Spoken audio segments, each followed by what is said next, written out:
Hello everyone, मेरा नाम दीपिका सिंह है और मैंने अपना मास्टर्स कंप्लीट किया है माइक्रोबायोलॉजी में। और मैं अभी इस फील्ड में आगे और भी स्टडीज़ कर रही हूँ। और आप जैसा कि देख सकते हैं, आज का प्रेजेंटेशन का टॉपिक आपकी स्क्रीन पे शो कर रहा होगा।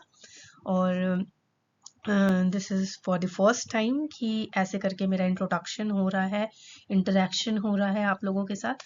आई होप आप लोगों को मेरे पढ़ाने का स्टाइल सही लगे, अच्छा लगे, और आपको मेरी बातें समझ भी आए और मेरा पढ़ाना भी सफल हो। ओके, तो पहले स्टार्ट कर लेते हैं आपके इंट्रोडक्शन पार्ट से, जो कि है कॉलेरा का। कॉलेरा क्या होता है? कॉलेरा एक एक्यूट डायरियल डिजीज है जो विब्रियो कॉलेरी बैक्टीरिया के वजह से होता है। ये बीमारी स्पेशली डेवलपिंग कंट्रीज में एक पब्लिक हेल्थ चैलेंज है। अगर इसे टाइमली ट्रीट ना किया जाए तो डिहाइड्रेशन की वजह से पेशेंट की लाइफ भी रिस्क में आ सकती है और फर्दर और भी प्रॉब्लम्स हो सकते हैं।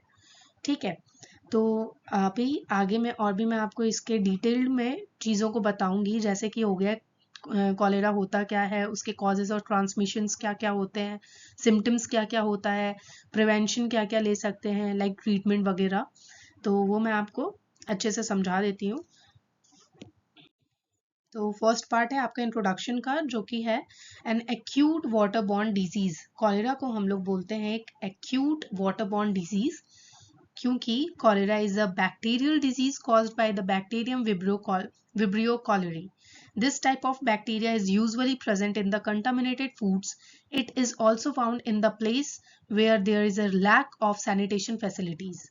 ऐसा क्यों बोला गया है? इसलिए बोला गया है, यहाँ पे साफ शब्दों में लिखा हुआ है कि ये एक बीमारी है जो कि बैक्टीरियल डिजीज से फैलता है, जिस बैक्टीरिया का नाम है विब्रियो कॉलेरी। और ये बैक्टीरिया कैसे फैलता है, कहाँ प्रेजेंट होता है? कंटामिनेटेड फूड्स में, कंटामिनेटेड वाटर्स में।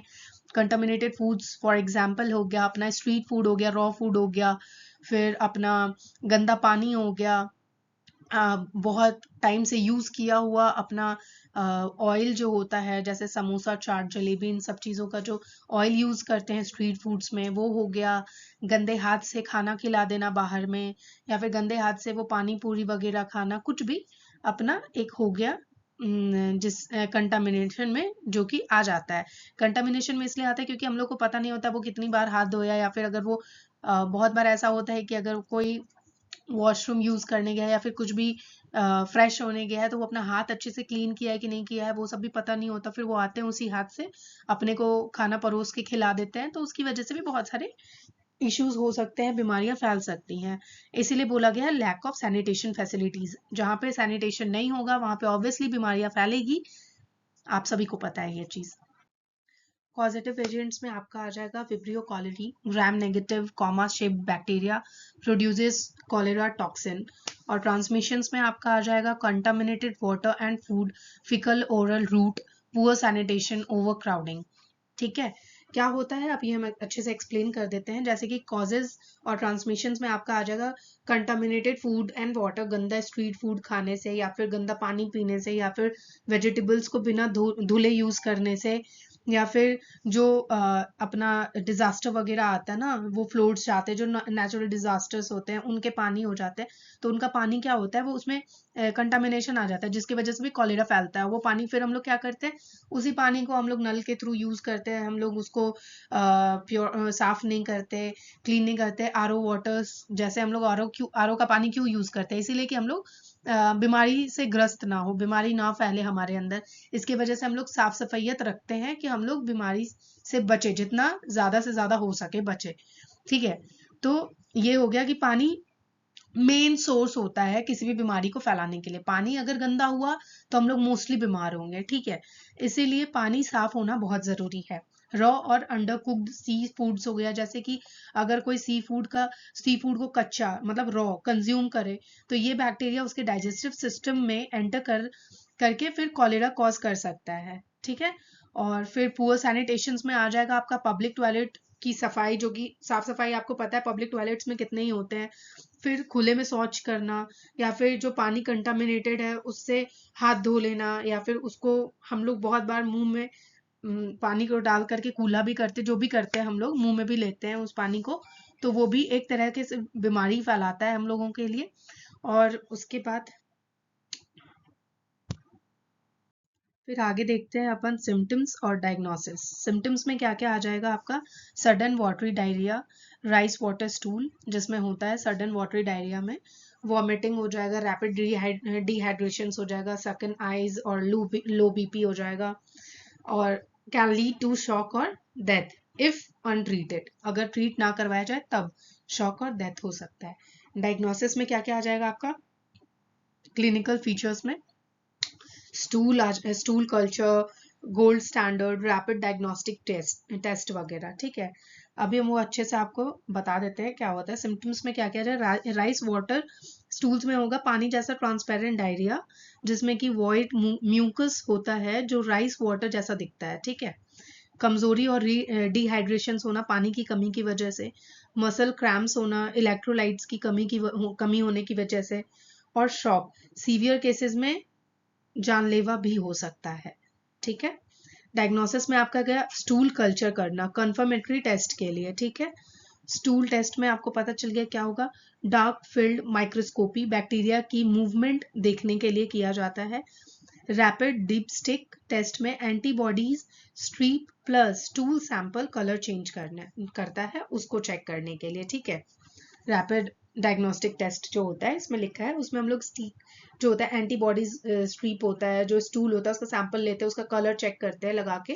वो अगर आप लैब में जाते हो तो आपको दिखता होगा, पता चलता होगा कि कैसे करके क्या टेस्ट होता है।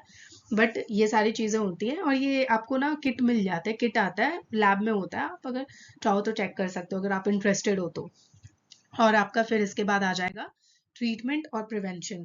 ट्रीटमेंट में क्या आ जाएगा, ओआरएस आईवी फ्लूइड्स हो जाएगा मेन ट्रीटमेंट, एंटीबायोटिक्स हो जाएगा जिसमें डॉक्सीसाइक्लिन हो जाएगा, एजेंथ्रोमाइसिन हो जाएगा, और जिंक सप्लीमेंट्स मोस्टली चिल्ड्रंस में दिए जाते हैं, ठीक है। और प्रिवेंशन में आपका आएगा safe drinking water, good sanitation and hygiene, oral cholera vaccine में आ जाएगा आपका सैंकॉल हो जाएगा, ड्यूकोरल आ जाएगा, और यूवी कॉल आ जाएगा, ठीक है। तो इसमें क्या होता है, वैसे आपको अगर ट्रीटमेंट अच्छे से जानना है तो एजेंथ्रोमाइसिन जो होता है एंटीबायोटिक्स होता है, डॉक्सीसाइक्लिन भी एंटीबायोटिक होता है, सिप्रोफ्लॉक्सिसिन भी एक होता है एंटीबायोटिक। ये सारी चीज़ें एंटीबायोटिक्स में आ जाएंगी। आईवी फ्लूइड्स में जैसे आ जाएगा आपका डीएनएस आ जाता है, D5 आ जाता है, एनएस ओआरएस सॉल्यूशंस हो जाता है, और इसमें जिंक सप्लीमेंट्स जो लिखा है चिल्ड्रंस के लिए वो एक अलग से हो जाएगा, ठीक है। वैसे होम रेमेडीज भी बहुत सारे होते हैं, अगर आप वो भी यूज करना चाहो तो, जैसे कि हल्दी दूध हो गया, अदरक वाली चाय हो गई, पुदीना हो गया।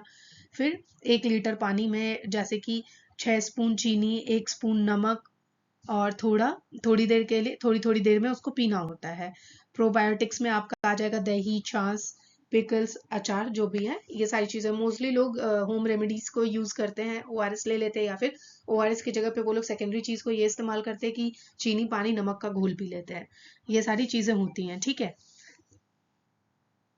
और आपका अगर ओवरऑल समराइज्ड किया जाए सारे चीजों को, तो कॉलेरा क्या होता है, एक एक्यूट वाटरी डायरियल डिजीज होता है जो कि कॉज होता है विब्रियो कॉलेरी से। ट्रांसमिशन होता है फिकल ओरल रूट, जो कि कंटामिनेटेड फूड या वाटर से होता है। और मेन डेंजर होता है डिहाइड्रेशन, डेथ। प्रिवेंशन में होता है आपका safe water, sanitation, vaccination. Treatment में आ जाएगा आपका प्रॉम्प्ट रिहाइड्रेशन प्लस एंटीबायोटिक्स। और आप, आई होप आपको ये पूरा वीडियो समझ आया हो, आपको अच्छे से चीज़ों को एक्सप्लेनेशन मिला हो। अगर आपको कोई भी दिक्कत हो, कुछ भी समझ ना आया हो, तो please feel free to ask. आप कुछ भी मेरे से पूछ सकते हैं, कमेंट कर सकते हैं, और आपको कोई भी दिक्कत हो तो मेरे से जितना बन पड़ेगा हम उतना समझाएंगे। नेक्स्ट वीडियो में फिर से अगर आपको ये सेम चीज़ को पढ़ना हुआ तो फिर से हम एक्सप्लेन करेंगे, ठीक है। थैंक यू सो मच, मिलते हैं नेक्स्ट वीडियो में जिसमें हम नेक्स्ट दूसरे टॉपिक पे कुछ पढ़ाएंगे रिलेटेड टू माई फील्ड। और thank you so much, I hope आप सबको अच्छा लगे। Thank you, thank you so much.